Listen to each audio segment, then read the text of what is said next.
Hello and welcome. Tonight on Blue Water Gold, we have Regicide Forsaken versus Arrow Ethos Black. I'm your host for the evening, your local casting cowboy Korak, joined by Pelion Keller and Last Revenant on production. Let's dive right in. And it looks like draft's already kicking off. So a little bit of background for the Arrow Ethos team. Pretty new to the Blue Otter League, I assume. I actually casted one of their games last night for the BOL Plat Division. They were able to take home a series victory 2-1. Gonna see if their sister team down in the Gold League can continue on that hot streak that they have so far. Right now, we see Jarvan and Sivir both banned out for the side of Regicide, and Yunara and Thresh on the opposite side for Arrow Ethos. Yeah, so far pretty standard. The only thing that I see a little weird is the Xerath ban that's popping out, but this could be something that is a little bit more targeted if these players have played against each other or have done their scouting. Xerath, if you run into the right hands, can be hard to deal with. And then there's a very, very traditional ban right there at the end. It's going to be the Seraphine, so that does deny them one of the most powerful, I think actually the most powerful combination in bot lane, and that was some good thinking because it looks like they grabbed Ashe already, and then another really powerful powerhouse coming through, which is the Smolder. Smolder has received a couple of buffs recently because apparently he needed those. Yeah, allegedly he needed those, and I talked about this last night as well. Smolder and the Deathfire Touch build, still very potent. The only damage that Deathfire Touch got was to the damage. So you can still do that Black Cleaver Deathfire Touch build on Smolder and absolutely shred everyone's armor. Instead of the Seraphine pairing that we normally see with Ashe, we are going to go for Braum. So it's the Freyord bot lane combo, and it's really good into that Rel as well. Perfect little anti-engage to keep your Ashe safe. And we see Xin Zhao locked in the jungle, one of the premier junglers right now, next to that Jarvan that we see banned, and a little bit of Wukong. We'll see what their answer is on 3. I personally love Jack's jungle. If we play it into Xin Zhao, it completely shuts him down, but it is a pretty out there pick, so I don't expect to see it. Instead, we're just going to be blind picking the Ahri. Ahri, not the worst blind pick. Of course, She-Fox being pretty slippery, which means that they're relatively safe to play, especially once you have flash. But even when Ahri has flash down, that will be a target to go for. We can look for counters. It's not like Ahri doesn't have any counters. I think Galio still does decently well into them, but I haven't played mid in quite some time. And we did hover the Galio ban, so they might be thinking the same thing, but they decided to go with the Nefiri instead. I don't really blame them on that. I've seen Nefiri on the rise. I haven't checked this most recent patch to see if Nefiri got a hit or whatnot, but they poked their head up pretty heavily for a while to where I was seeing them across leagues and in my games as well. Yeah, Nefiri has been pretty potent as a jungler recently in pro play, especially with how powerful Voltaic Cycle Sword is as an item right now. So it's a pretty smart ban out. We see Shen on the other side. I think Shen is pretty underrated overall. Very strong in top lane. We've seen Griffin in the LCS on FlyQuest breaking out in jungle a couple of times as well to some good success. So that will be shot down. Diana is the last ban for Era Ethos Black. Just removing more is she Freyord? I think so. Removing more Freyord champs. I do like the idea of the attention to Diana. I think Diana, even though she's not particularly insanely meta right now, we seem to favor much more of the bruiser in the jungles. But Diana, I think, is a good tool to have sort of in your back pocket in the right situation. And we're getting Shyvana, of all things, who I haven't seen in a long time, but Shyvana is one of my more favored champions. This is my favorite champion in the game, the Shyvana. I literally just played a solo queue game of it before we jumped into this cast, so I am very excited to see what we can do on the dragon synergy we have with Shyvana and Smolder. Mel is the premier counter pick we normally see into Ahri. You can hold your W Reflect for Ahri's charm, and a lot of her burst damage in lane does sort of get mitigated. We're going to see what we blind here in top lane. I'm expecting something like a Scion, an Ornn, maybe a Cho'Gath. Instead, we're just going to go for the set blind. Yeah, picking up the sets. I don't like him particularly, but I have seen kind of a trend going towards more utility top laners where we focus more on that. Like I've seen Gragas a handful of times, who isn't particularly powerful in my opinion, but the big thing is his utility is still very, very powerful. So maybe we're going for sort of that utility setup. We'll see what happens. Is I'm having a little bit of technical troubles actually. Yeah, hopefully we're still going. Let us know in chat if you guys can still see us. I lost us just for a minute there. It looks like I think we're back. We're back. Okay, it looks like our final one rolling in is going to be the Malphite. I like this when we look at red side, right? We've got the Malphite, we've got Shyvana, we've got Ahri, we've got Rel, we've got Smolder. We've got a very punchy team, especially with the fact that we have the Rock out there. And then, you know, I haven't looked over Shyvana's reworks too much, but she still is pretty scary in my opinion. I think she was scary before, but she seems to be faring much better now. And we can start a lot of these fights off in a couple of different ways. Shyvana can start off the fights, Malphite can start off the fights, and then of course there's the very traditional just grabbing one simple charm. Because if you're able to pop a charm on and then Malphite's able to follow that up, almost no matter who it is, they're going to be dead, except for maybe Zen if he's got just enough time. But if you layer it quickly, he won't even be able to use Crescent Guard, supposedly. So a little bit about Shyvana after her rework. She got a little bit of a buff after the rework, just because normally reworks don't land super well. Last patch, she actually got a nerf. She took a hit to her W shielding specifically. She was rocking around a 53% win rate, to be fair, so it was sort of needed, but still a very strong jungle pick after her rework. We'll see how they're able to pilot into the Xin Zhao. I don't think it's a super favorable matchup for the Shyvana. Xin Zhao is pretty good in the early game, and that's where Shyvana is really weakest pre-6. So we'll see if Xin Zhao gets any invades in that jungle camp, in that jungle clear, to really punish that weakened state of Shyvana. And I think when we look at it, RGC here, one of the biggest things we've got going for us is we have a lot of versatility and utility, right? The thing with Ashe, one of the big reasons why Seraphine and Ashe are so powerful is their utility is usually good across the board. Ashe's damage is usually consistent throughout the game. That's one of the reasons why she's so powerful, and the fact that we've got Braum here to facilitate a lot of those stuns. We've got Crescent Guard, we've got the Solar Snare that comes in, and then of course we've got Set's ultimate. I always forget the name of it. The Showstopper. We've got Showstopper from Set to roll in, so it can really set up a lot of these fights. The biggest thing is going to be who are we going to get to, right? Smolder's going to be a little bit harder to get to if his positioning is good. Same thing with Ari. So I guess our options are going to be throwing a tank into the back line, which Set should be happy with. I do feel like Set is a little bit weaker, but we won't know, Pelly, until the rubber meets the road. Give us a couple of quick minutes, everyone. We're going to roll into a quick 2 to 3 minute break as the spectator delay rolls down. Make sure to grab yourself some drinks and some refreshments because we'll be right back.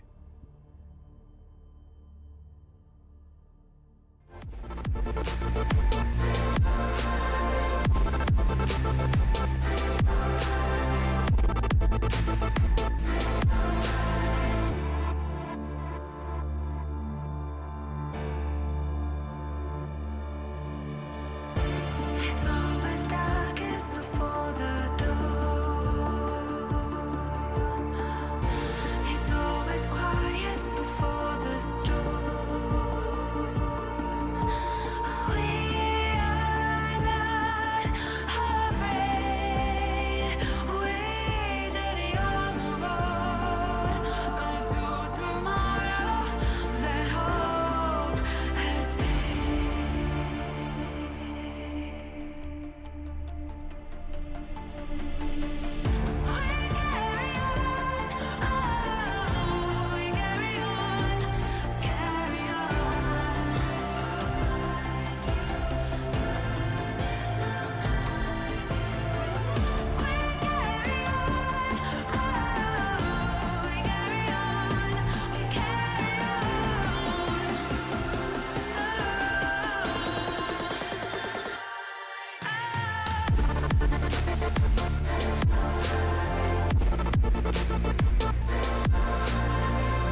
You make it all mine. 'Cause you are on my mind. All of my days and every single night. There ain't no way to get you off my mind. Without you, I just can't breathe. You never get away from you. On my mind. All of my days and every single night. There ain't no way to get you off my mind. Without you, I just can't breathe. You never get away from me. 'Cause you are on my mind. 'Cause you are on my mind. 'Cause you are on my mind. 'Cause you are on my mind.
'Cause your stare won't ever let me go. I'm here only 'cause I'm aware with you is better than all alone. Oh, oh, oh, say what you're dying to say. No, no, no, no. Oh, oh, tonight we're stars, but we'll fade away. Go on and light me up. Oh, go on and light me up while we're golden. Come on and light me up. Oh, come on and light me up before we come down. Stars will always come down. So before we come down, down, down. Go on and light me up. Oh, go on and light me up while we're golden. Come on and light me up. Oh, come on and light me up before we Alrighty, thank you for waiting as we roll into game number 1 between Regicide and Era. Sitting on the blue side, we've got Regicide. Sitting on the red, we have Era as the fancy cinematic rolls through our first game, kicking off of this best of 3. I don't want to say it now, but Shyvana did forget her items. Oh. So You don't there know. may be a little bit of a problem coming out in jungle if we don't figure this out fast enough.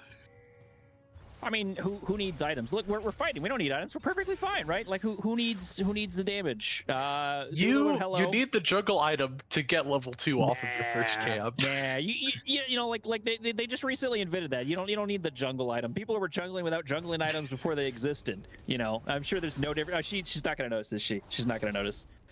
Oh, okay. This is really bad. I don't want to look at this. It's just- There's probably You're not other even parts gonna be of the able to map clear we the should be camp. looking at, but like, It's like watching a car crash. I can't this look reminds away. me- Oh, and I we know, Is she gonna smited. die? Is she gonna die? And we blew smite the same time. This is really, really unfortunate. Hopefully we've noticed now at the very least. It's not like Shyvana has a slow start or anything like that. So we're going to see that. Not the best debut of it, but not the end-all be-all. See, we got the items. We were just thinking in the plot. It was written like that in the script. They were told specifically to do that. Like that so like that's on us, not on them. All right, now that is fixed, look at the summoner spells, look at the runes. Don't see anything too out of the ordinary. I do see Braum with Guardian. I just haven't seen Guardian a lot as of recent. I know it's still very strong on Braum, but it seems like no one really wants to take Guardian in the current meta. Besides that, the only other interesting thing is we see the Deathfire touch on the Ahri instead of something more normal like the Electrocute. I guess looking to do a little bit more of extended damage when the time comes in the late game. Shyvana is running PTA, so the normal Shyvana build right now is that PTA rune. You first item the Trinity Force and then go into a Jack Show second.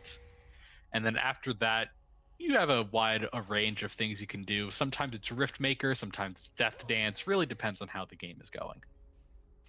And something I want to note here is the fact that we do have Rel, and granted, I don't think, obviously we didn't know that we weren't going to get an Enchanter, but one of the big reasons why Rel is so powerful is because we are in Enchanter meta, so that does make things at least a little bit unfortunate into the bot lane itself, because you don't have that great shield denial, you don't have that sort of those buffs to deal with.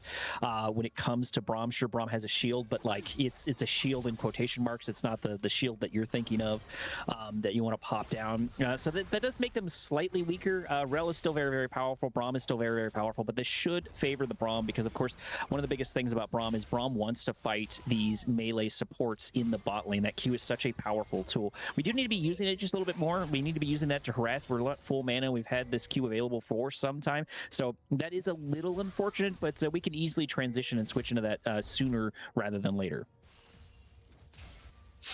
Yeah, I mean, it's also just pretty useful to throw the Qs out into the lane so you get a slow to really deny any engage if a Rel is trying to walk up onto you. Right now, the Braum is going to spot that Shyvana is very behind in the clear.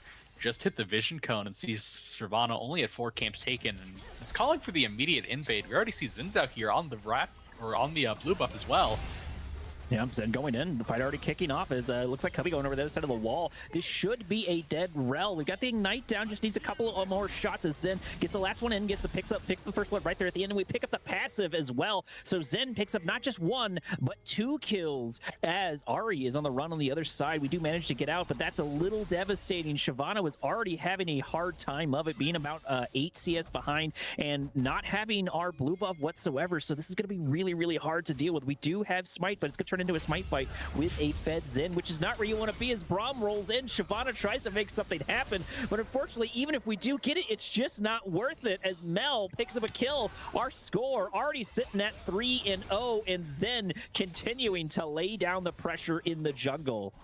Yeah, I touched on it in draft that Shyvana's early game is one of the weakest you can have in jungle, and getting that clear started late because of forgetting our jungle item certainly does not help us at all, and we see it immediately punished by the side of Regicide. Great invade found by Blue and Breezus, seeing that Shyvana was slow on her clear, instantly punished, and now the Xin Zhao already has a tunneler and 2 longswords on his first back. He's going to look to keep that tempo up. I hope to see him keep on invading with this pressure that he has, not let Shyvana get free farm back into the game.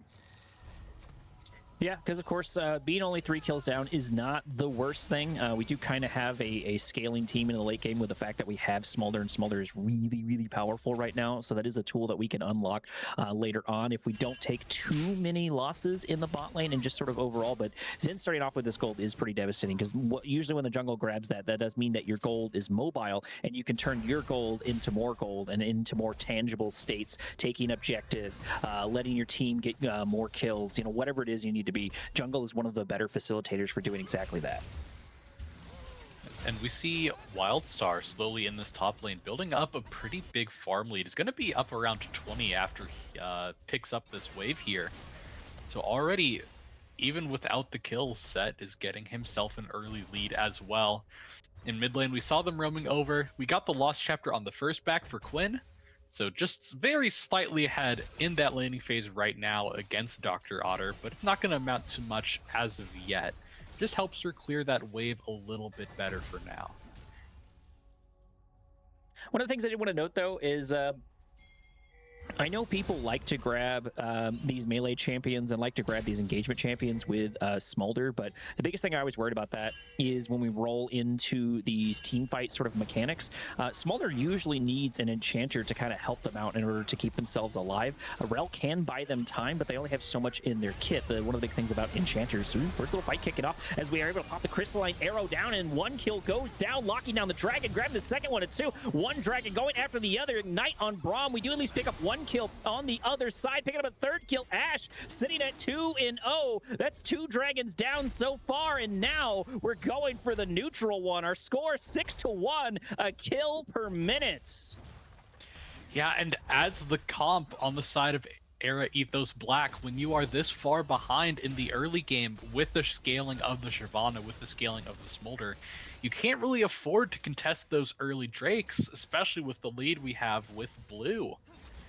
But we tried to anyways, and it just doesn't go our way, so that's going to be the first Drake taken, and now this is a 3k gold lead already, 7 minutes into the game. Oh, Tropics is in trouble here again. Is going to get the ward down. Xin Zhao is not going to audacious charge in, luckily for Tropics. Already sitting at the level 6, and Kieran is still at this level 5.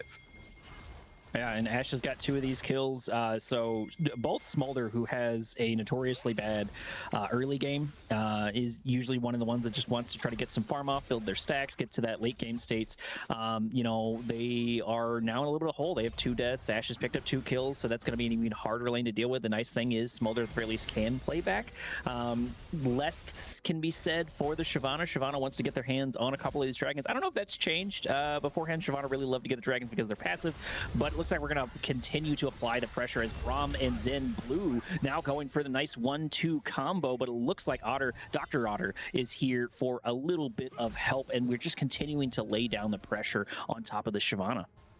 So this is the first team in BOL I've seen swap their bot and mid lane for the early grubs. Or I assume it's for early grubs. We haven't started them yet, but we are positioned around them. Grubs right now, not really seen as a prime objective, sort of just seen as a trade across the map when it is up. A lot of the power that the grubs used to have last season has been taken away, but they're still willing to rotate up their advantages to just continue to snowball that early lead that they have. It's going to be the free grubs to them as Shyvana clears bot side. You're talking about that Shyvana passive, how she used to get armor and magic resist on Drakes. That is now on any jungle minion kill, epic monster kill, or champion kill. So it is extended to every jungle camp on the map, plus champions, not just that Drake. Okay, so still more viable and a bit more scalable, especially with the fact that we're looking at a dragon. Zen, Blue looking to make a move here on Dr. Otter. This is still an Ari as Crystal Iron Arrow comes in. The 1-2 combo, pretty nice as we go in and pick another kill. That's now 4-0 in Blue. This Zen is going to be sitting very, very happy. Someone not happy is Wildstar kind of taking the lesser of these trades, but he is up on far as it looks like we step a little bit too close. There's going to be a rebuttal activated. We pick up our first kill on the other end. No, Blue side. I apologize. I didn't realize that was red inside the wrong jungle. Our score now 9-1. Things are not looking good for Ethos. And we try to force the invade when we see Blue and Breezes topside going for those grubs, but after they got the invaded camps, they sort of sat in the bush for a good 30-45 seconds, looking to force a fight in the enemy jungle. But again, they're just too far behind. You have your 0-2 Shyvana there and your 1-2 Rel there. You just do not have the damage to ever take a fight in their jungle. We try for it anyways, and again, it doesn't go their way. This is 100% kill participation Xin Zhao right now. Absolutely dominating the map. Already has the first item as well, and tier 2 boots 10 minutes into the game. See Ignite dropped from Dr. Otter in mid, but it's not going to lead to the kill, just a little bit of extra chip damage. Yeah, we're rolling into the 11-minute mark, almost about a minute and 40 seconds for the next up-and-coming Drake. And one of the biggest things I've got to say here with Era is that, we just need to learn to play back. I think that it is a very good skill to pick up, especially for lower elo. If you can just learn how to play when you are behind, it'll be able to do so much. And not playing behind right now is going to be the Shyvana. However, it looks like Dr. Otter coming in.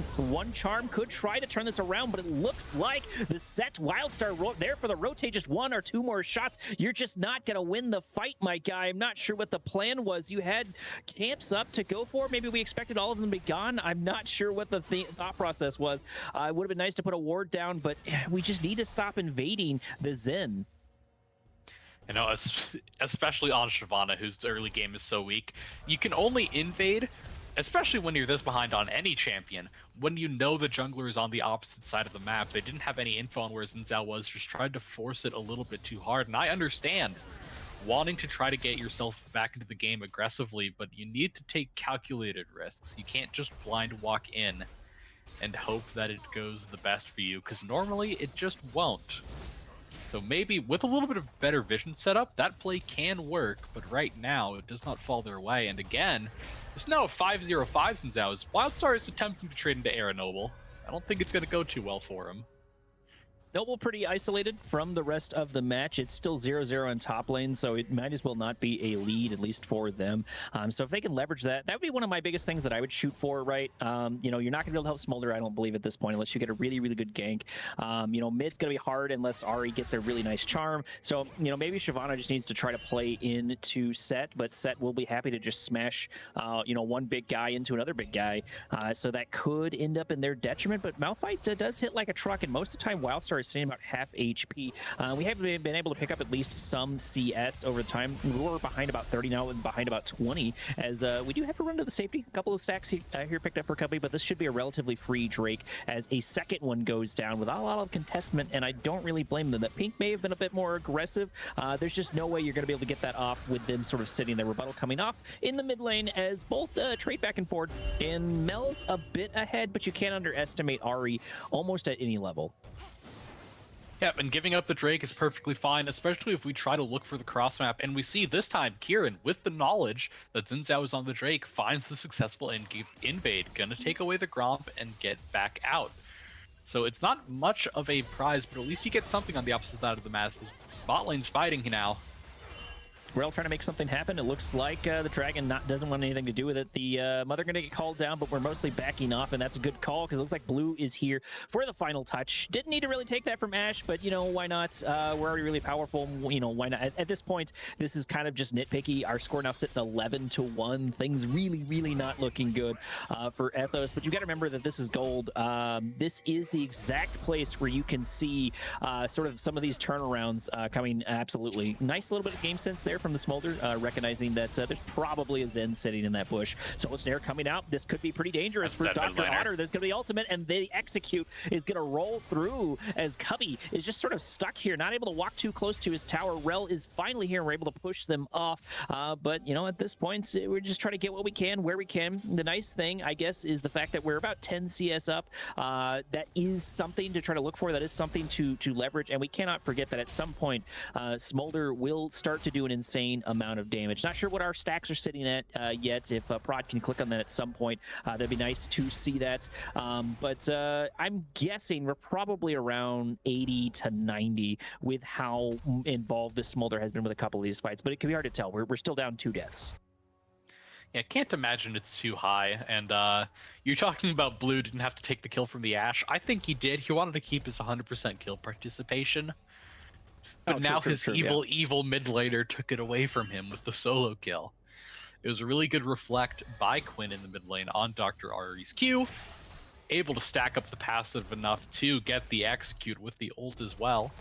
So now, your mid's now snowballing. Really, every lane is snowballing up besides your top side, and you're perfectly fine as a top laner to say, hey, I'll go in the backpack. I'm playing the utility set pick. We blind picked it for the utility for our team specifically. I'm very happy to just take the ride.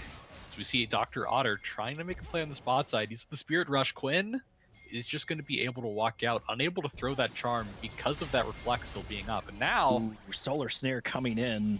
We're just 1 or 2 more shots away from the execute, and there it is. Ultimate gonna pop them down as Dr. Otter did try to make something work, but you know, Mel is a powerhouse for a reason, and you cannot forget how powerful that execute is. yeah, just sort of gave that one over to Quinn pretty easily on this Mel.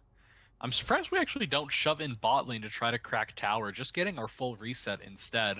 Definitely had some time alone on that bot tower to get first brick, but decided against it. And again, we're just resetting back up on the map. The Drake is up in 1:40. I don't really see any way that Era Ethos Black is going to be able to contest this Drake. So what you need to do instead, I think you just send 3 or 4 players top lane, try to at least get a kill onto Wildstar, at least force him out of lane, and get some damage on that tower, see if you can try to break that objective bounty. And that's exactly the kind of tactics I was talking about when I'm talking about playing behind, right? We're about 6K behind. It's about 17 minutes, 13-1. So it's 31. Looks like a little bit, sorry, about 7K behind. About 31 to about 24K on that end. But, you know, like I said, top has been pretty isolated. We are down about 20 to 30 CS at any given time in Set's favor, in Blue Side's favor. But I do agree with you. That would be a great notion. You know, you're not going to be able to contest this Drake, so you may as well try to get something, maybe get some damage on mid tower, maybe get damage on top tower, look for those kills. Or, you know, if you're really, really lucky, there's just as much of a chance that someone steps a little bit too far out of line and you're able to sort of mash all your buttons together, because we do have a lot of very powerful ults that if we just use them to kill one person and then we back off and we do that over and over and over, that can get us back in the game. Yeah, you still have that pick potential with Ahri Spirit Rush with the charm to find good angles to try to catch somebody out. But it's going to be hard. It's not the easiest for them, especially in this hole, as Drake is up in 20 seconds, and right now we are positioning around it.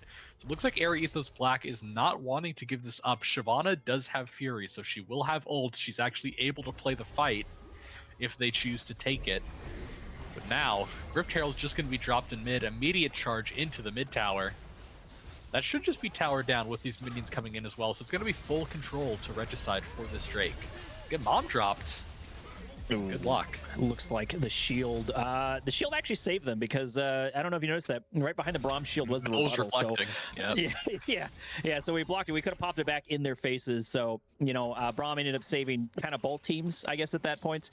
I don't really want to see them contest this whatsoever. We don't have control over the Nano Bush, and that's often a good indicator on how this fight's going to go. Is he who controls the Nano Bush controls the Drake, and it very much so is in blue side, red side. Not looking really anything to do here whatsoever. If I was in their comms, I'd be like, you know, we got to get something while they're taking Drake. We need to do absolutely something. Even here, like turning on this fight, if Shyvana was here at an appropriate time, we could have turned on 2, because we know at least one of them, their fed one, blue, is going to be on top of this Drake, and they're going to be down there in that angle. But we're not going to take it instead. We're sort of just going to back off and just continue to look for those farm, continue to build those smolder sacks, and we're at least above 125 at this point when it comes to the smolder.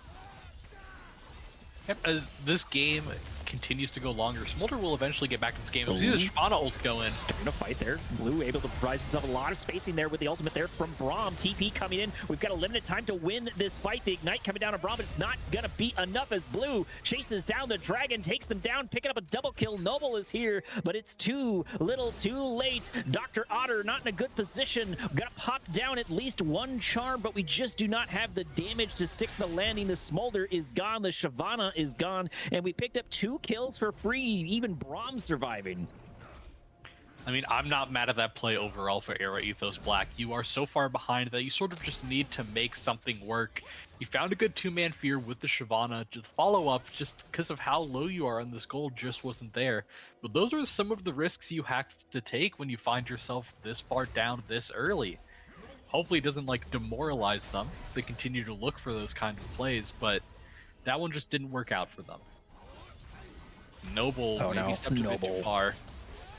We do have the reinforcements there for Rel, at least a small little stun, but we just don't have the damage to follow us up. Even with Noble sitting here, we've got Rel, we've got a very, very starved Shyvana, 0 and 5 Shyvana, who's just not having a good time of it. So even if we did catch them, there wasn't a whole bunch we were going to do. Sure, I know we'd love to get our hands on blue, and you just got done talking about trying to look for some of these risky moves, but this entire team needs to be looking at how they can facilitate plays, right? Malphite can set them up, but you need to have the Smolder, or you need to have the Ahri there to deal the damage. Shyvana's just not going to hurt at this point. That's just kind of the nature of what it is. So if you're going to be looking for these plays, you got to play off of Dr. Otter, or you got to be playing off of Cuppy.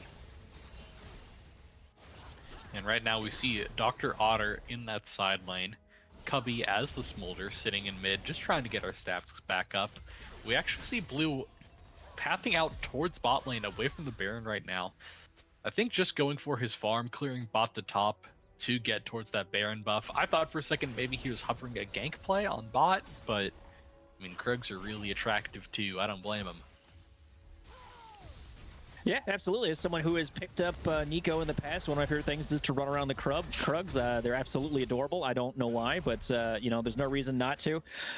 We did finally take, looks like most of the T1 down. Yeah, all of the T1s are down for red side, so blue side's still looking in a great position. We got 3 Drakes, 2 minutes on the clock for the next one. Baron is up, and we have quite the dominant appearance for it. 15-1, a lot of shutdown gold, but we got to remember now at this point we're sitting at the 21-minute mark, and if we just buy a bit more time, Smolder should have more and more opportunities to come online. And I think that if we hit about the 26-28-minute mark, we should see at least a small tempo change if Cuppy is able to sort of play back and do this sort of back to front like most of the time Smolder is looking forward to, and if their team does not get caught. That's one of the biggest things. They need a lot of ifs. Speaking of team getting caught, looks like we're gonna start a fight here as Blue can activate Crescent Guard. Mother gonna get called in on top of 3, but we just don't have the damage as Set lands the smackdown on the back line, looking for another kill. Noble getting caught in this mess as well, as we're able to take a Solar Snare and a whole bunch of damage, and 3 kills coming around for free. The Dragon Smolder just not able to get in there, not able to find the angle. His team getting picked, and now this Baron is gonna fall down, not for free, but with a couple of extra snacks attached. You said we need to not get picked as they were getting picked. A bit of caster curse there. I can't believe you did that to them. But now yeah, I'm pretty bad about it. I ruin NACL teams. I ruin my T1 teams, you know, and I'm not even tied to those casts. You know, I just sit there and yell in the background, and they still go down anyways. So you know, at least my caster cursing is consistent. You know, all the way from gold up to T1. At least you're consistent with it. That's okay. You know, if it was just this gold team, that'd be pretty mean of you. But if we spread the love to everyone, I guess it's okay. As now we are sitting at the just about a 9k gold lead mark. This BOL is going to be up in 30 seconds. You sort of are forced to contest now as Era Ethos Black. You have your 2 item spike on your Smolder. I don't think you're at 225 yet, but this is as strong as you're going to get before this Drake spawns. The problem is, we're fine if we don't walk to Drake. What if we just take towers instead? We have the Baron up. They're trying to catch the Mel on this bot side right now. Should go down. So this isn't the worst. This is exactly what I was talking about. If we're able to get 1 kill, get something, oh, we missed it'll be Q? nice. But Okay. But the biggest thing is, like, we're gonna lose a T2 and possibly a T3, and Baron is sort of chomping down at the bits. Maybe if we're able to turn this into a couple more kills, but like the biggest thing I would try to do is, like, don't chase down the set, just back immediately and try to fight in underneath your tower. It's too little, too late at this point. Now Set's just sort of buying more and more time as you know, the inhib goes down in the background. We're not able to take it. I feel like if I was red side, I would let them take that inhib. That's an additional 90 gold rolling in. At this point, you need every little bit of gold you can get your hands on, and we do have at least an okay amount of wave clear, so we can buy time. I know Baron is pretty scary, but I think sometimes teams need to be orientating themselves for getting some of these fights, but we're going a little bit long here in the chase, but Dr. Otter is not here, so this is a 4v4, which very much so favors RNG. Ooh, this looks like a Shyvana going in. A Set goes for the backline. Cuppy in a little bit of danger. Shyvana gets absolutely nuked. The Glacier coming down. Mother getting called on the other side. Wildstar taking at least some damage, going down about half HP. Smolder able to do at least something on his end as finally the rock falls on the other end, and now it's just the 2 of the damage left on this side. Double flash on each end. Crescent Guard getting it activated, and 3 deaths now on red side, and I don't think there's much stopping them from looking for an end if they want it. Now, Kieran just got a little bit too excited on the Shyvana engage, went for the flash ultimate, with that new ultimate getting a little bit of a fear. But you said it, Dr. Otter was still walking from base, was around the blue buff when that fight started out. Just wasn't there in time. The good news is, if there is any for the side of Era Ethos Black, your Smolder is now at 225 stacks off of that fight. So you now do have that execute, you have your Black Cleaver for the armor shred with the Deathfire touch. This is about as strong as Smolder can reasonably get this far back right now. So you fully need to play around your Smolder right now. Cuppy is your hope to stay in this game. Blue might actually be overstaying his welcome. Set is here for reinforcements if you need it. We should get Rel here in a little bit, but I don't think Noble's going to have the damage in order to take down Blue. That's just sort of a one-sided fight, especially because at any point Wildstar can come in and just roll the John Cena down and take them down whenever we want. And this is quite the devastating lead the more I look at it. Now we're sitting at 21-2, 4 Drakes to 0, 50k. So about a 10k difference between each of the teams, and we're not even allowed to roll around in our own jungle. So I will say, this is where teams, especially in these lower levels like Gold, sort of struggle to finish out games, even with such a strong lead. Sometimes they just continue to play their normal tempo, even if they were even or even behind at this state of the game. They don't switch up to try and rush their lead and really push all of their advantages. So if we don't see that happen, that again gives a little bit more time for this Smolder to come back into the game. Yeah, and that's exactly what I was talking about with sort of letting these inhib die, because that tempo shift sometimes is not always easy to execute. Ooh, looking for a first little shot here as the charm rolls in, getting a little good amount of damage as Kieran rolls in on the other side, but we don't have enough reinforcements. Smolder's not here. Mother gonna get called down. Kieran gonna get taken down. We're just dying left and right. We're able to pick up 1 kill, but we just did not have the coordination. This is another skill that I think that's gonna be really, really important, is you need to find a focal point to play around, and when someone starts a fight, even if you think it's a bad idea, oftentimes it might be a decent idea to try to go in, to sort of like go in and get this sort of steel trap kind of mechanic down, so we can lock people down, because Blue even went down to about half HP. If we're able to get that with a couple other kills, if Cuppy had been around, if Cuppy's positioning had been just a little bit better or just a little bit more forward, we could have been looking at a bit of a turnaround. But that is another kill. You know, we've increased our kills by 100% since we were sitting at 1, and then I guess 300% if we're now sitting at 3. So we still have the options. We can still go forward. We're still farming. We still have those stacks like we talking about, and we have shown that we can do damage at least on a couple other people. And Ari has picked up at least 2 of these kills, which is the worst thing. Sure, Rel's got 1, but at this point, you need to get whatever kills you can on anybody. Yeah, it doesn't matter where your gold goes right now for Era Ethos. What matters is the gold is at least in someone's pocket. So you have even a sliver of a chance to get back into this game. We're going to see Baron spawning in 40 seconds. And with this Baron, if Regicide are able to take it, you have to imagine an end is not close behind it. It feels like it's a pretty, I don't want to say easy path to close it out, but it's not too difficult of a path either. Ooh, Wildstar going for a bit of a gank of his own. We decide not to take it. Karen is here. We do have 4 to try to go for the 1. Ash is a little bit further back as we get at least a bit of damage on Wildstar. Going about half HP, but you gotta remember this is set, so that's deceptive. We can get a shield at about 1,000,000 to watch out for. As Mel is chomping on the bits, is going for that T2 in the bot lane. As we just sort of wait for our time for the Baron to pop up. There's the Baron right there on cue, and it looks like that's gonna be what we're immediately going for. We can go for the snipe. I would actually be looking for a fight here, because I think people forget that Baron is the original Otacon. That debuff is very, very powerful, but we're just not in position for it. Even if we come to Baron late, one of the biggest things with Baron is like we have to get Baron and we have to get out. It's not just good on its own. We have to get a lot of different things. TP to top. This is actually really unfortunate. Wildstar here by himself. This would be a great opportunity, but it looks like we're just not paying too much attention to it. Sure, we got the rotation here for Rel, but we don't have the damage as the Crystalline Arrow comes across the map looking for that nice little bitty shot. It would have been really, really nice to see Cubby and almost the entire team. As soon as that TV pops up, I would have been telling my entire team to go for that kill. We got to make something happen. We can't just let them murder us. Instead, they got a little bit split. Half the team went for Quinn in the bot lane, the other half went for Wildstar in the top.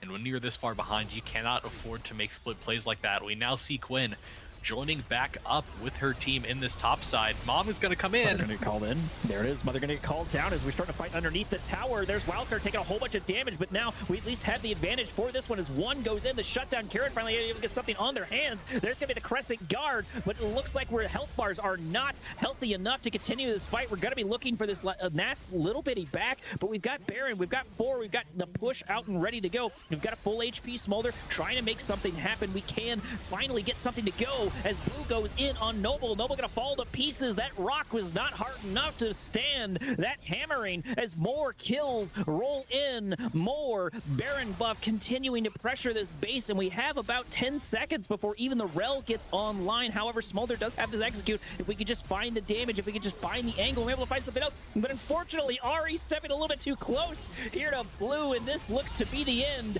of game number 1 as Smolder gets executed in the background. Rel trying to buy time for their team, but it's ultimately going to be over even when Kieran rolls in right there at the very, very end. 28-4, 62k to 47. An absolute rout by the side of Regicide, able to clean it up in just 31 minutes. As we go to our post-game screen here, we can actually see where most of that gold lead was. Surprisingly, I think Ashe had a bigger gold lead over Smolder than the Zinzao did over the Shyvana at the end of the game. That does make a sense. Actually, no, I was going to say it does make sense, but maybe I think what we were going for is I think Ashe spent a lot of time going for these plates, so we were able to pick up a lot of just almost solo plates in a lot of different ways. Because when Smolder was down, because Smolder had like 4 deaths, I want to say like maybe 12 minutes in. That's a lot of free time, not necessary for CS because Smolder was up pretty decently on the CS front. But just getting those free plates has a lot to go for that. And despite the fact that Smolder did a decent amount of damage, we were finally starting to come online. You know, we just got overshadowed by the Zen at 21.9k to 7.1k. So Kieran really just having a hard time of it. Yeah, definitely a bit of a struggle for the Shyvana in the game, and a lot of it was up to that level 1, just for getting your item out of base. Really just slowed down so much of the game, and then that early fight as Drake well at that first one, playing the scaling team of the Shyvana and the Smolder, just needed to play with a little bit more patience. Just got a little bit too excited. We're going to see if they can fix that going into game 2. Absolutely. We're going to roll into our second break for the day, but don't give up on Ethos. Remember, this is going to be a best of 3. These are gold teams, and just because you lost, you know, game number 1, there's still an entire series to go for. So grab yourself some drinks and some refreshments because we'll be right back.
Blinding lights lost in your eyes. Alrighty, I hope your bathroom break was really quick because we're rolling into draft number 2. These players are chomping at the bits to roll into this one. Quick item of housekeeping. Keep in mind below our perspective dumb heads to the left and to the right. This is Fearless, which means we will no longer see the previous picks as the bands we saw previously roll through into this one. And of course, last item of housekeeping. Looks like our GC is going to stick on blue side and Ethos is going to stick on the red counterpick side. One last bit of housekeeping. You think my head's dumb? I mean, big. It's a mixed set, right? You got to have big and dumb, right? Like I didn't. They're a package deal, so. Okay. You know. I've never seen your head, but now. like canonically, if you never show me, then I can never be wrong. It's Schrodinger's big dumb head. Sorry, so like I can never know. And if you look at your penguin's head compared to mine is bigger, right? Like I'm just saying. He's big boned. He's big boned. Yeah, he's big boned in his head. Yeah, it's a real thick skull. No brain. Oh, it looks like we did mix up our band though. We're gonna grab a Syndra band instead. And Urgot, I think, too. They're going to be dropped, and Urgot is going to be dropped. That's another new one coming out for this game. The Yunara was dropped from game 1. We see it instantly first pick from Regicide. Most likely pairing for this is probably going to be a Lulu. It is the premier bot lane pairing for the Yunara. We'll see if they want to steal away Lulu on the other side of Era Ethos. Could do something maybe like Twitch Lulu if you feel a little bit fancy. We will see what they ultimately go with, though. So I'm actually of the mindset that one of my favorite supports for Yunara, instead of it being Lulu, even though that is like the prominent pick, is I like Alistar because Yunara hasn't changed since LTA Grand Finals in the sense that like she still does the same amount of damage. She just has a harder time getting in range when she was 100% picker band. And Alistar and Nautilus and other engagement champions can help facilitate that. So can Melio and so can some of these other enchanters. But Alistar, in my opinion, I think pairs really, really well for it. It looks like you hit the nail right on the head, though. It's going to be Twitch Lulu.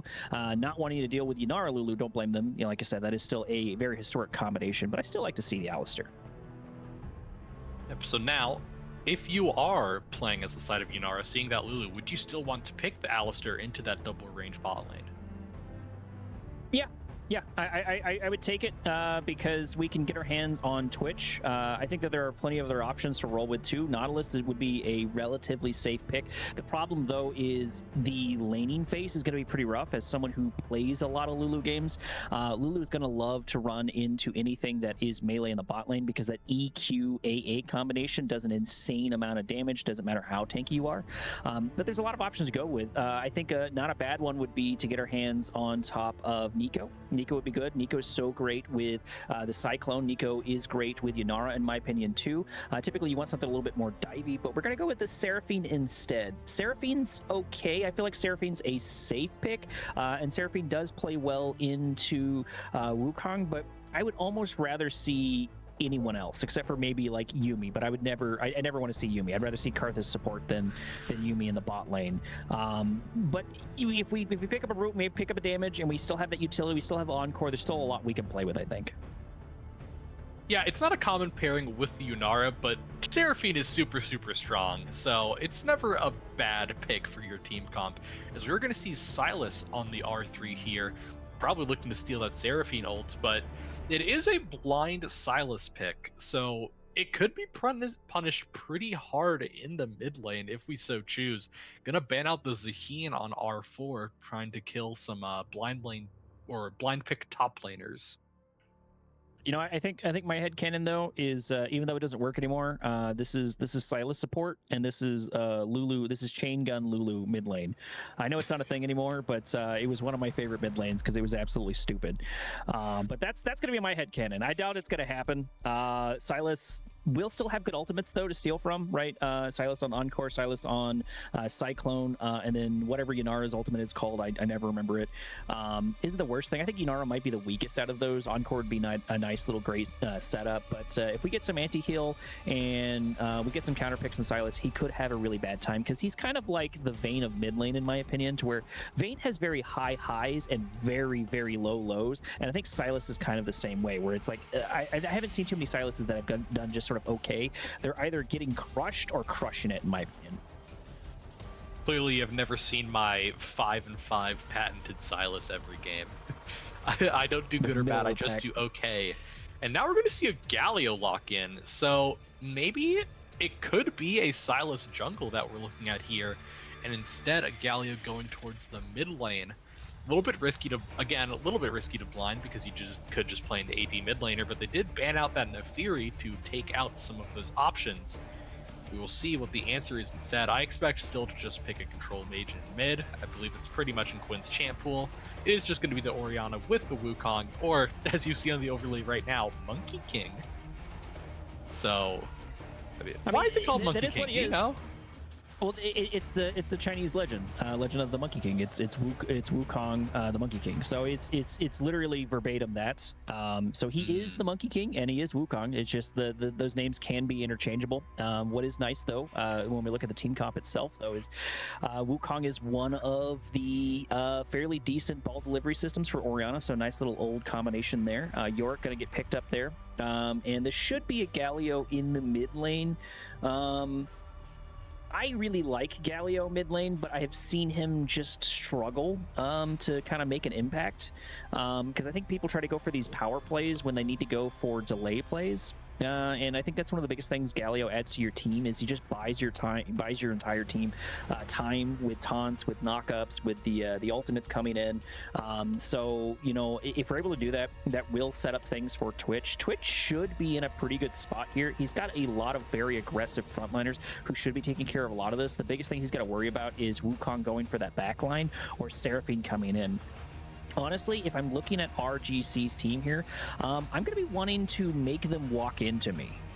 Because Encore is such a powerful tool for that. Also, the other thing too is Yanara's abilities do really, really well if teams are walking into her, because all of her skill shots are easier to hit that point. She's got the spinny thing that goes out in front of her, which does a good amount of damage. And when you're walking into that, when you're aggressing into that, that can be really, really great to go for. But one of the biggest things I have that we've got if we want to interrupt that, we've got the Mordekaiser, we've got the Death Realm that we can pop off at any point, which can really, I feel like, mess up RGC. So I like what Ethos is doing here. I can see this work for sure. And in my opinion as well, Twitch is one of my favorite sort of like hidden gem ADCs. I've just always loved him, even if he's not meta, especially with a Lulu. He can do a devastating amount of work, and he's just, I don't know. I just have a heavy preference for him, so I'm hoping he does well in this one. Yeah, we see the Mordekaiser pick on the R5 into a pretty heavy team fight comp from RGC, or at the very least a 4-1 with that Yorick trying to do his best to punish on that side lane. Mordekaiser, it is no longer old league. Mordekaiser is actually pretty hard counter pick into Yorick, if I remember correctly now. I believe it flopped the other way, but it does leave Mordekaiser, Mordekaiser, Galio, Silas, and Twitch just have AP damage in this kit as well. It's a lot of AP damage from the side of Era Ethos. So will they be able to balance it out? There's no true tank on the side of Regicide, so not too much MR should be stacked. But we will see how it plays out in the draft. And you were talking about in Twitch, I think especially with Twitch in these lower elo games, a lot of people are bad at tracking his invisibility on where he can show up on the map. So if you are ahead early on this Twitch, you do have a lot of power in that mid game to sort of just sneak around and one-shot anyone you find on the map. Yeah, it's the same reason that I find Nico works, and I actually one of the combinations I've started playing a lot recently is Nico Twitch in the bot lane, which can be very devastating because it's such a silly combination, because you can just turn into Twitch and then Twitch can go invisible, and then they think Twitch is there CSing, and then Twitch is murdering them, and then you're stunning them. It's a really confusing thing to have to keep track of if both are playing it correctly, and I just think that it's a really sly maneuver. But we're not getting Nico this time. We're getting a traditional Lulu. Nothing wrong with Lulu. Lulu's going to be able to provide a whole bunch for the Twitch. We can speculate, though, until we're blue in the face belly. But we're going to roll into a small little break. Should be over relatively quickly. I'm going to guess 2 minutes, but I've been historically wrong on every timer guess I've ever done in my entire life. But, hey, maybe today's my day. We'll be right back. Chasing forever for you. Oh no, I'd be your one and only. Don't let me go. Don't leave me lonely.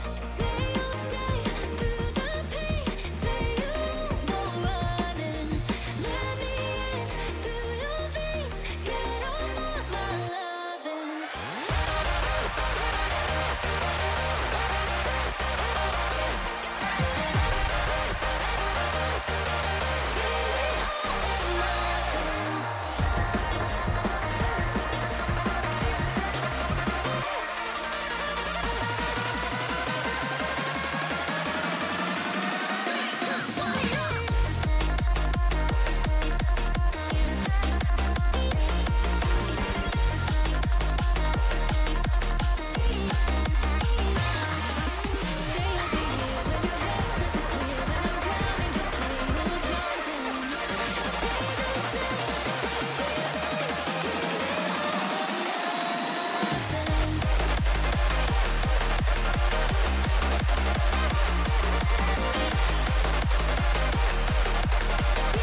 breathing. Feels like I'm lucid dreaming. I'm not usually the type to rush into the night. This time I can't be speeding. I'm taking it slow, but I just want more. I'm taking it slow, just go with the flow. I'm taking it slow, but I just want more. I'm taking it slow, just go with the flow. I'm taking it slow, my knees on the floor. I'm begging for you, it's you I adore.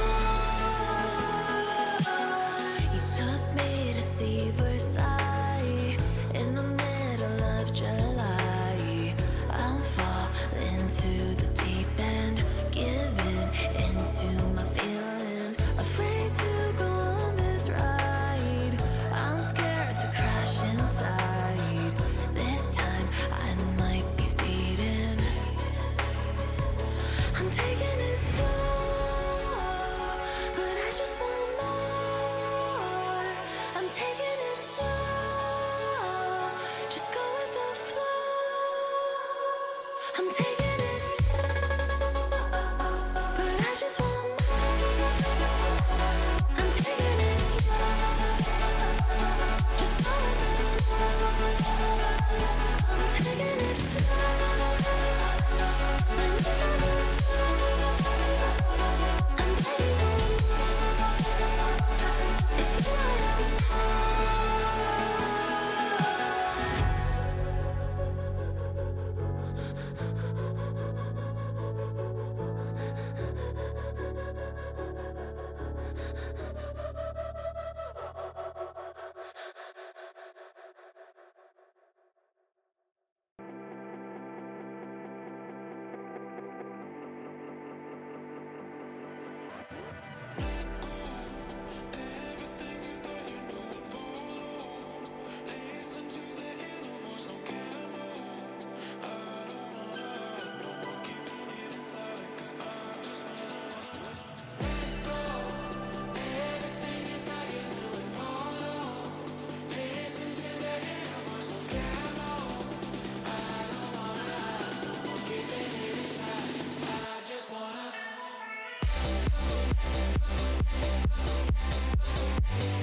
I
And here we are, everybody, rolling into game number 3 between Regicide and Ethos Black. Regicide sitting on the blue side again, and red side going to be Ethos Black. I don't know why I drew that out, but here we go. Rolling in this second game. First game was a bit of a stomp, but that one is behind us. We're moving into this next one, and are we going to witness a little bit of a reverse sweep? Who knows? We'll get to find out together.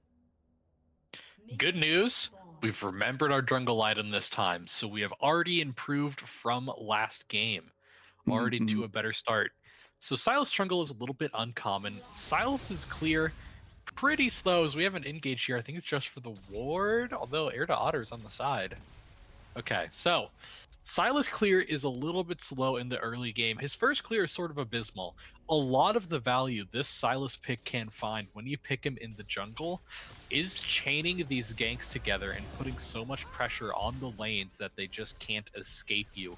If you do play for full clearing as Silas, you are just going to slowly fall behind. So we need to keep an eye on Kieran and how they play this early game to find those early ganks that they need. Honestly, I think that if we're going to be playing with Kieran and Otter, that's a pretty good combination. Dr. Otter can buy a lot of time for Silas to get this damage off. And we cannot forget, though, too, a lot of these tanky mid laners and top laners can do a deceptive amount of damage. And, the same thing can be said for that. Ooh, Ignite coming down on Noble. Noble already suffering a whole bunch of damage as Yorick comes in and picks up the first blood. Night and day difference from game number 1. Dr. Otter goes in for a little bit of shot, but that's going to be our first kill, our first blood in the favor of blue side. Yeah, first game, top lane was just even basically until 15 minutes. Now already breaking open the gap with the first blood. And Noble, interestingly enough, doesn't TP back to the tower here.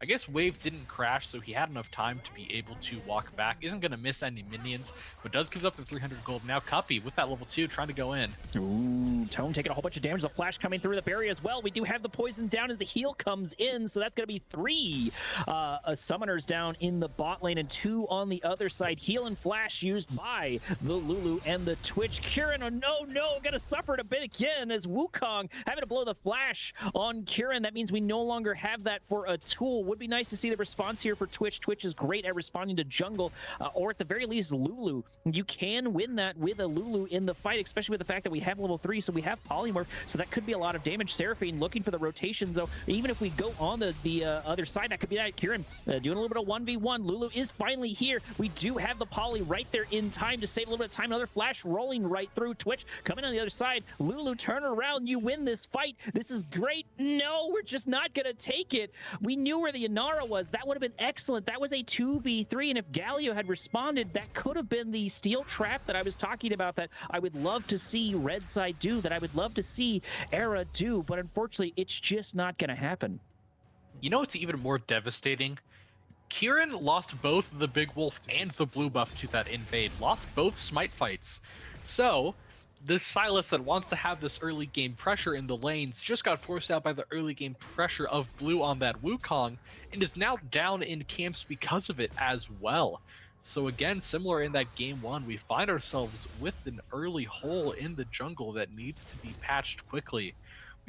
Although I was talking about how Kieran needs to find these aggressive plays, the perfect opportunity now is in bot side onto that Yunara.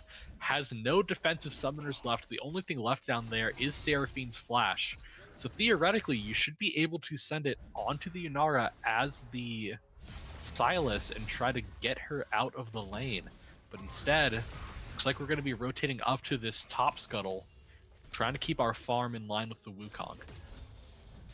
A little bit of assist here from Dr. Otter. I do think that, like I said before, I think that Dr. Otter and Krillin can be playing very well together if they time it right. No, fight kicking off as Mordekaiser taking a good amount of shots. Bouncy Castle going to get deployed as it looks like most of the minions go in and get taken down. Noble still has this TP for whenever they pop their way out. And you can't forget that Mordekaiser can still do a lot, but Yorick can be one of these absolute powerhouses, one of these kind of final bosses to watch out for. Nice little shield, nice little little Q. Wildstar in a bit of trouble. We do not have the Ignite here to start this fight. I take it back. There it is. Used immediately. I was not paying attention. Look how much damage. We don't even have to use the flash, I feel, there, but we do go for the secure as we pick up a second kill in the top lane. Noble having a hard time of it, and I'm not too surprised. I think there's a reason why we see less and less Mordekaiser as the patch rolls on. Yeah, and remember, this was the R5 counter pick into this Yorick lane. You're looking to Era Noble to be that stable point in the top side, try to find an early lead. They were confident enough to pick it into this, but now, already 0-2 down, forced to use the teleport. He has a blasting wand back into the lane, but look at what Yorick has in response as the items. Sheens, 2 longswords, and the brown bag boots already going to be running over this lane. There's an answer on the bottom side of the map, though, as Cuppy and Kieran join up with Tropics in order to secure this first Drake. They weren't able to take one in the first game, but now, at this 5-minute mark, they're able to take the Infernal. Nice little bitty early Drake, finding some of those advantages, but I kind of feel like we're on a bit of a ticking time clock. I feel Sylas is fairly decent in the early game. You need to get a couple of kills to facilitate kills in the mid game and just sort of keep that snowball rolling, or at the very least turn those kills into something more tangible, get some of those Drakes, which we did get that down there on the bottom, or at least help your lane get a couple of things. Pay attention to these flash timers will be so important, because of course Yunara's is still down, so there could be a spot that they go for. The big problem right now is that Wukong is floating around and will be spending their downtime in the bot lane as well, so we can respond to that and we can match Sylas. Cuppy here by themselves. We're going to pick up a route as we run directly into all of this danger as we try to find a couple of shots. Massive amount of shield, keeping them alive with the polymorph as well, so that could have been very spicy, but that was a whole bunch of free damage we didn't have to take on the Twitch. Yeah, just caught sitting in wave, wasn't expecting the bush cheese to come out, and takes a lot of punishment. The heal gets blown as well to just get Cuppy out of the fight. And now we're still under tower, and Wukong's now hovering for this dive. He has level 6. It's going to force Cuppy away. Ooh. It does force Cuppy away. It looks like the polymorph coming down in a couple of tower shots on top of Blue, as Blue sits about half HP. He is sitting level 6, so we do have the Cyclone. We can turn that around really quickly. In conjunction with that and the armor shred that Wukong has, it can melt almost anyone, I think, at this point in the game. It will even hurt Dr. Otter, especially because Dr. Otter is going to be looking for more of an MR-resistant build, so Wukong would be a great tool for going for that if we want to. Sylas does finally hit our level 6. It would be nice to see ourselves grab a decent ultimate and go somewhere else. I would be heading down bot lane, maybe blow another flash, but even if we don't blow the flash, just getting Encore I think will do a lot. However, we're going to rotate to the top lane instead to try to get a little bit of help here with Noble. Yeah, that's going to use the World's End, by the way. The ultimate comes out. Yeah. We are sitting inside that when, fortunately, Wildstar going to pick up another kill, but Sylas able to pick up some of the pieces right there at the end. Gonna call in his own Maiden, which I don't know how that's supposed to work on Sylas. I know most of the time Sylas is better at using someone else's ultimate than they are, but Maiden's a weird one for me. I have not seen enough Sylas with Maiden to really know what he's supposed to do with it. I don't know if it even expires because of Sylas's normal timer with ultimates. After you hold on for it for a little bit too long, it does expire and you start cycling for your next one. Do you? I don't know actually. Does he just have this Maiden until it dies, or will it time out? I legitimately don't know. I hope to see it forever. I hope it lives the rest of the game, but I have a feeling that just won't happen, either because of how League has coded it, or it just dies, but I have my dreams. It can stay. Oh, nope, he sent it to mid lane to push. He's disconnected it. Either way, it's still up. Sylas is definitely not sitting maidenless, and we were able to pick up 1 kill. Our score 3-1, so things still looking a little better, except for the top lane being the biggest difference. Sylas has not gotten crushed the same way they did before. We're able to get a bit of farming. We're able to sort of like move about as we need to. Get our first like real rotate from both sides as both of these guys head mid. Void Grub is going to get picked up in the background, but both of us, I think I've mentioned a couple of times how Void Grubs just don't have the same sort of impact that they used to. I think in conjunction with like Dr. Mundo, Scion, on Ziggs. There's still a good pickup, and it's something to grab. So it's not the worst thing to get our hands on for the blue side. It's just sort of sitting there asking to be taken anyways. So that's not the biggest issue. Almost about 10 minutes on the clock. Gold pretty even, except if you count the top lane where Mordekaiser is really taking a hammering. It looks like the Maiden did go down at some point though, or disappeared. Yeah, he detached it in mid lane to do the push. If you recast ultimate as Yorick, or I guess Silas with Yorick ultimate, it sends Maiden to the closest lane, and you cannot recall it back. So he just used it to get a plate in mid lane. Grubs aren't super valuable, but this Yorick already had 3-1, very strong in his side laning. Those 3 Grubs are going to be very valuable to him at least. So it still is a good pickup for the side of Regicide. Probably going to get a little bit more value out of it than you do in normal games, as we see Tropics is actually rotated up into this top side river, covering for Era Noble to get that farm under his own tower. And again, we've seen the mid lanes swap bot pretty early in this match. Galio is holding a nice little farm lead onto the Orianna, up by just about 15. As we just keep on queuing the wave to get some farm. And now, second Drake is coming in on the spawn. We're going to try to stack those Drakes as fast as we can as the side of Era Ethos. Even if we don't get our hands on the soul, ultimately each one of these Drakes is going to buy us an additional 5 minutes to play with and apply a lot of pressure, right? So one of the biggest things I try to result League of Legends to is League of Legends in a lot of different ways has a lot of similarities to chess, tempo being one of the important things. And when you have that third, Drake, nice, we picked up Encore. That's going to be a good one for it later. But, you know, when we have this tempo, when we have this third Drake, it does sort of force the other team into doing what we want to do. And, you know, while Noble's just trying everything he can to just buy some time and go for these fights underneath his own tower, he is still losing plates left and right. Maiden is sort of sitting here, but we did pick up another Drake in the background. So these slow kind of micro plays are what we need to continue to go for. The only thing that I would like to see them do just a little bit more is using all of our G.I. Joes on one target and going for it. There's going to be Encore coming in. Yunara in a bit of trouble as we're going to go into one knockup and another TP on the tower as we flash underneath. You may as well take that fight. We definitely win those, even with that TP coming through. That could have been really, really great, but we backed off trying to go for the safe play instead, as most of us do manage to get out of it without a whole bunch of craziness. We did blow a flash, we did blow an ultimate, but Silas ultimate doesn't take that long. We didn't use too much else other than that, so not the biggest thing wasted. And one of the big things I guess we got going on here is Inara once again is down a flash and a barrier. Yep, Yunara is now no sums because of that play. Silas is now able to regank over and over again, especially with that Protobell's first item. It gives him a little bit of extra burst range for his combos, can just keep on dashing across the map. We thought, you know, the 2 that Silas have weren't enough. We might as well give him an extra one with this item. As Blue's now finding the counter jungle onto the top side, onto the red buff, is going to find himself in a pretty comfortable farm lane. As I stated earlier at the start of this game, Silas's clear is not super fast. Wukong will always be up on this farm. Not too surprising to see this continue to play out, as Cuppy is now looking for the engage on Breezes. There's going to be the root locking down the Lulu as Seraphine goes down about half HP. That barrier not going to be enough as Encore locks him down on the other side. Cubby needs to go in and make something happen as Lulu has to blow their ultimate and their flash, but Twitch is still here with his own ultimate. If he can just get a couple of shots off as another shield goes on the other side. 2 flashes, all summoners down in the bot lane except for the Seraphine still holding onto their flash. So still could go either way. The fight for the top tower should be over here rather soon as Maiden does help us take that. So that's going to be a 40 CS lead. So each about 30 CS is about 300 gold as the fight kicks off in mid lane. Gallia looking for an angle as the phase rush comes on the other side, trying to lock down the kill, but it's just not going to happen. But back to the top lane, back to the advantage. The gold advantage in Yorick is absolutely insane. So 900 gold just from kills and about an additional 300 gold on top of that. So we're in the thousands at least in difference, and that doesn't include all of the plates that we picked up. So this top lane match is an absolute hellhole for Noble.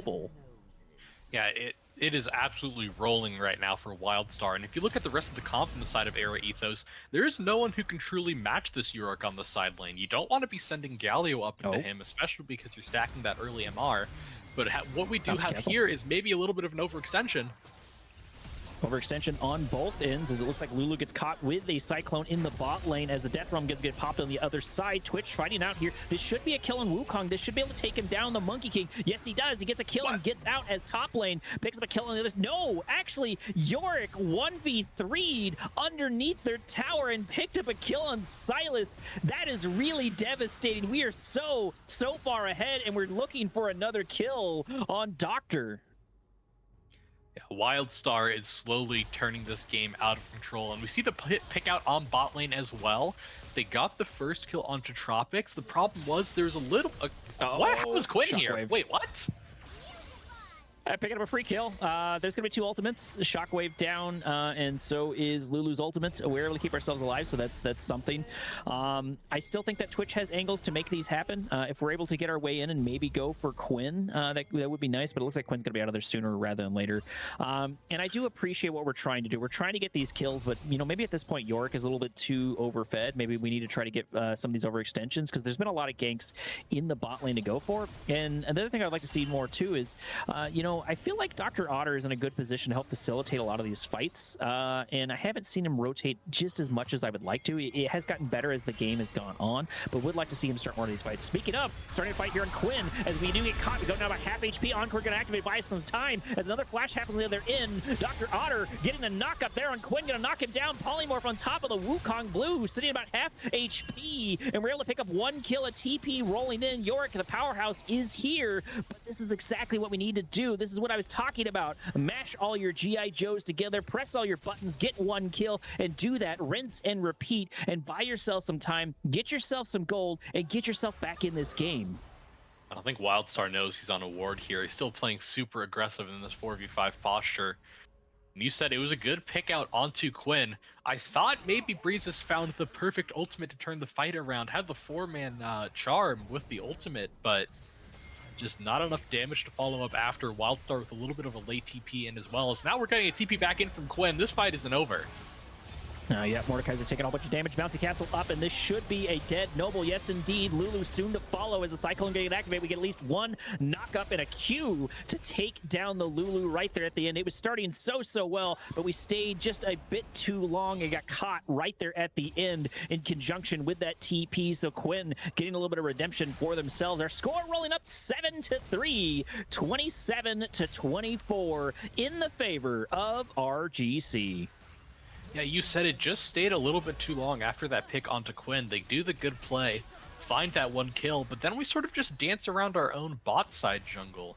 We weren't even looking for much there. We didn't use that pressure to try to push down mid.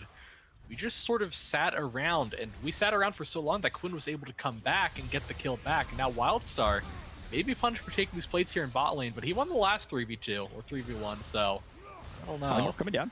Wildstar sitting about half HP. Bouncy Castle is up. Maiden is still up. Should start taking a couple of tower shots. Wildstar sitting about half HP. We can make our way out of this. Unfortunately, we just don't have the range to lock him down. Getting Maiden down wouldn't be the worst thing, even if we don't take down Wildstar, but maybe the reset is just going to happen a little bit too quickly. And this is one of the powers of Lulu, right? Lulu is such a great ganker if we can get in range. Not only do we stop you from dying, but that polymorph just does a lot. Like, even Wildstar right there, like, Wildstar is insane ahead on gold, but it doesn't matter if you can't AA. It doesn't matter if you can't do anything, which is why Lulu can be so powerful for making those ultimates happen. And we saw the same thing too when we popped down the Encore. Even though it was a very nice Encore, Lulu was able to get shields down before things really popped up and just sort of kept everyone alive, was able to get polymorphs down and not completely mitigate that Encore, but really diminish its effects in a lot of different ways. And now we are sitting pretty as the side of Regicide, finding ourselves with a 5k gold lead already 18 minutes into this game.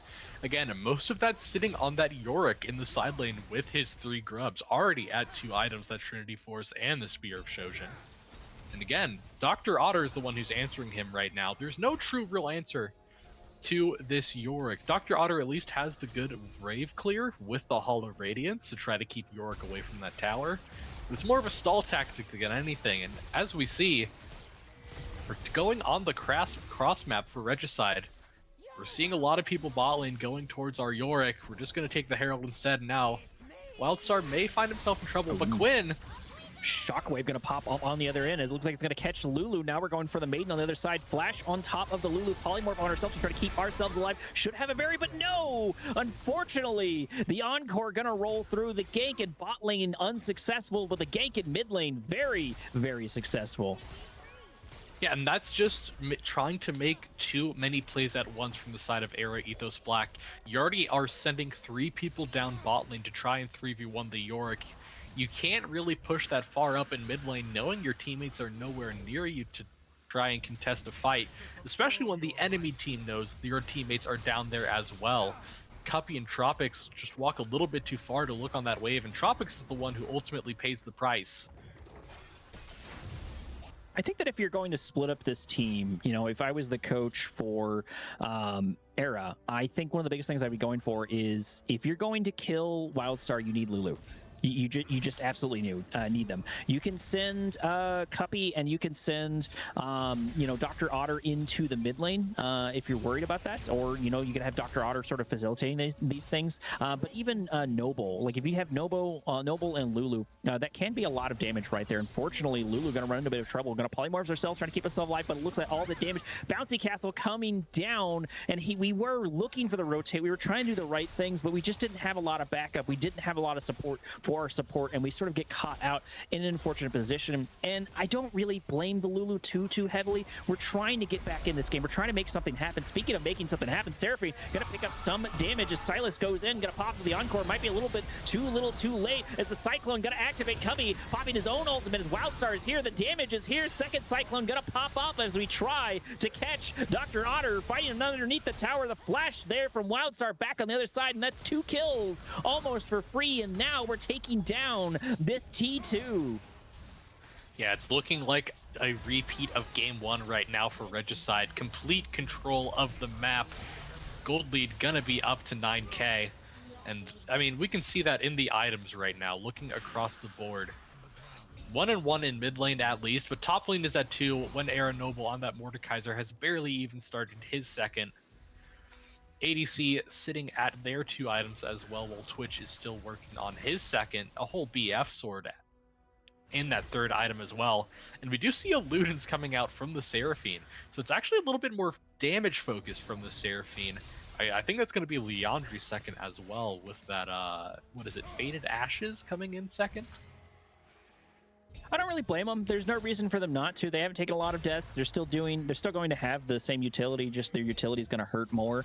And just with how the games have been going, like there's really not a whole bunch of reasons for them not to, especially with the fact that Redside has gotten caught in a lot of really awkward positions.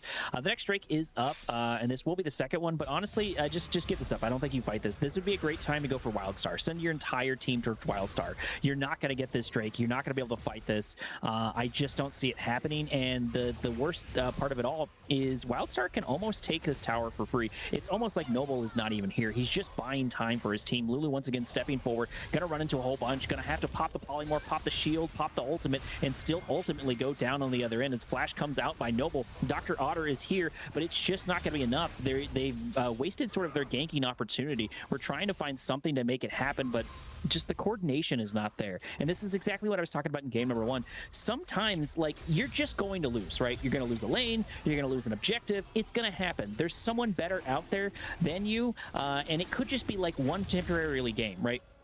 Even Faker has bad lane phases, and when you have those bad phases, you got to learn how to play back. You got to learn what to go for, and there's no way we're getting that Drake. So you may as well send everything at Wildstar. Send everything you have. Shut him down. Get someone gold. I don't care if it's Lulu. As you said before, at this point, it doesn't matter where the gold goes, but it needs to go on someone. You can't just let Wildstar to go for your base like that. And you already took 2 Drakes, so you bought yourself a nice little buffer, because if you continue to go for Wildstar on the top lane as he continues to push over and over and over, those could be a little bit of advantages, so you can start winning these Drake fights. Now we're going to start a fight here. Bouncy Castle is down for the other end as Noble takes a whole bunch of shots here from Wildstar. TP coming in. We just don't have the damage to stick the landing. We need more than 2 people on the gank as Kieran has to completely run away, and now the T3 is starting to get threatened once again. And at this time, playing on the side to try and kill Wildstar, it more feels like wishful thinking. Wildstar is level 16. Era Noble in the top lane trying to match is only level 13. So even if you are sending multiple people on the side lane now for Wildstar, he is such a big level lead that you're gonna need more than 2, you're gonna need 3, you're gonna need 4. Especially need that Lulu with the polymorph to even imagine a play happening. But we just don't have the numbers when we're looking for that play, and now Baron is going to be started.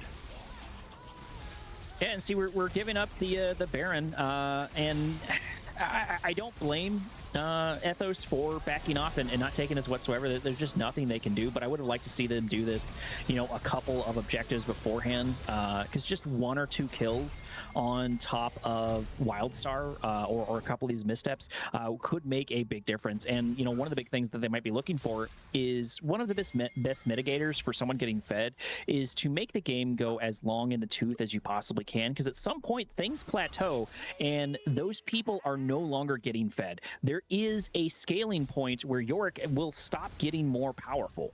He just will stop. And that's the best time to go for him. Now, once again, we're looking for a gank. We're doing the right things, but Lulu really just in a bad position. Gonna get a little bit counter gank. This should be a shockwave. This should be a dead Lulu. Maybe we blow a flash? No, okay, we were able to get away, but once again, the overstepping for Lulu is very, very powerful, and I don't blame them. They're trying their hardest to make some of these ganks work. It's just the coordination for blue side is significantly better, in my opinion.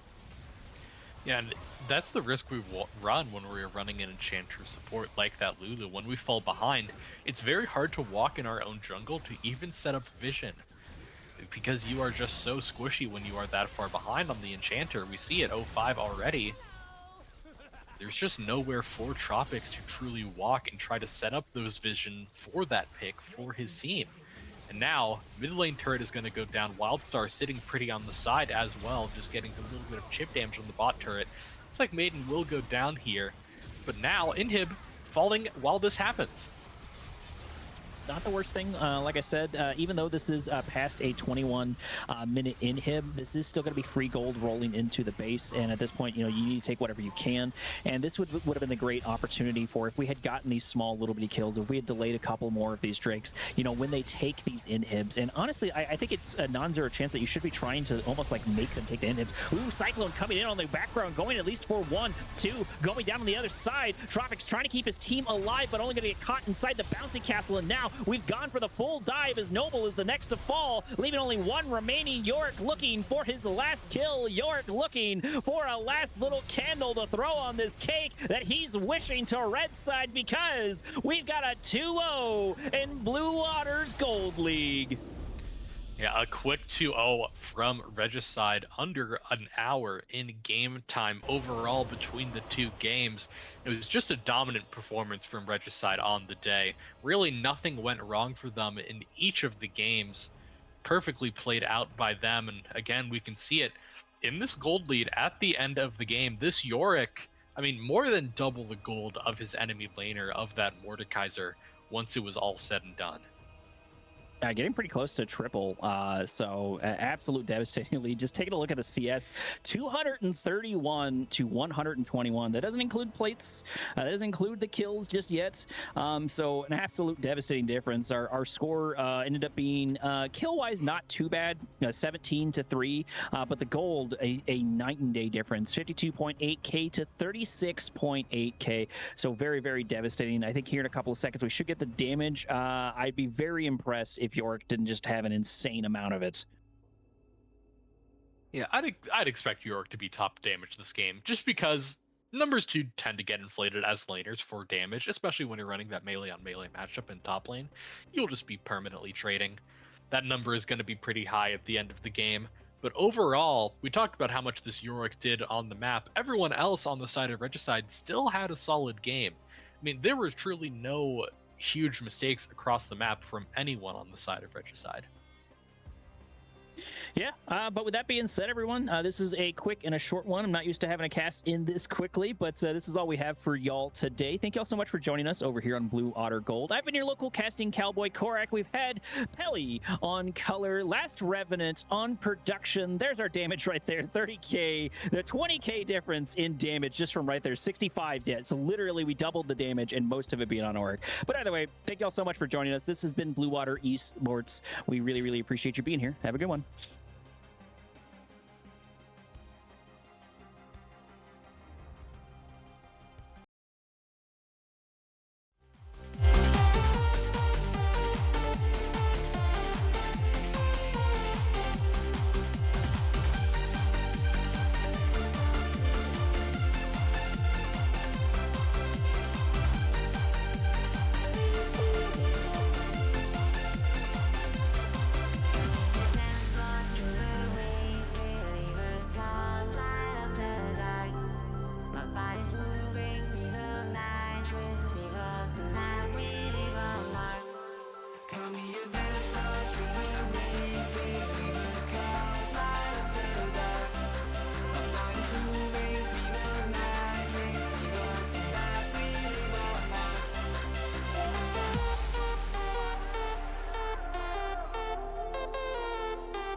What does it mean to be happy?